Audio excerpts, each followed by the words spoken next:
अस्सलाम वालेकुम नाज़रीन, आप देख रहे हैं JN न्यूज़ HD। आइए नजर डालते हैं आज की अहम खबरों पर। Press release. मरकजी जमीयत उलमा इस्लाम जनूबी पंजाब के जनरल सेक्रेटरी मुकामी अवामी इत्तेहाद के मरकजी रहनुमा हकीम मोहम्मद हसनैन चौहान की रहायशगाह पर नवाब बहावर खान अब्बासी तशरीफ लाए। इस मौका पर प्राइवेट स्कूल एसोसिएशन के सदर मोहम्मद सलमान फारूकी और private school principal Sajjad Awan, Jamaat Ahle Hadith के ज़ली सदर मोहम्मद अशफाक सेल्फी, जमात इस्लामी के सीनियर रहनुमा मौलाना मिर्जा मोहम्मद नवाज, बार एसोसिएशन के नायब सदर नसीम एजाज, मसन नवाब के एडवाइजर कराची समाजी रहनुमा मलिक खैर मोहम्मद, डॉक्टर अब्दुल कदीर मोहम्मद, यूसुफ गनी मोहम्मद, अकरम जफरी, इमरान भुट्टा समेत मुतअद्दिद कारोबारी शख्सियात मौजूद थीं।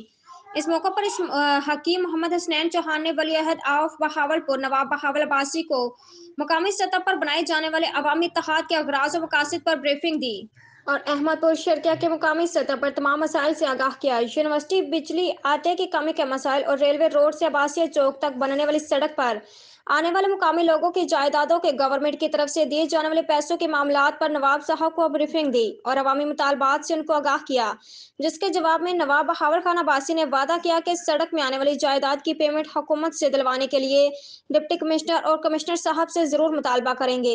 इस सिलसिले में उन्होंने हकीम मोहम्मद हसनैन को हिदायत की कि वो तमाम कागजात और इस हवाले से तमाम मामलात को फाइल की सूरत में कल सादिकगढ़ आकर मुझे दें।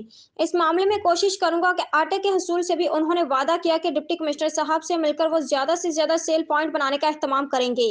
इस मौका पर तमाम शुरा ने अहमदपुर शर्किया के दिगर मसाइल की तरफ निशानदही की और नवाब साहब से इजहार यकजहती किया। इस मौका पर नवाब साहब ने सबका शुक्रिया अदा किया और मिलजुल कर अहमदपुर शर्किया के तमाम मसाइल हल करने का अंदिया दिया। आखिर में मौलाना मिर्जा नवाज साहब ने दवा करवाई।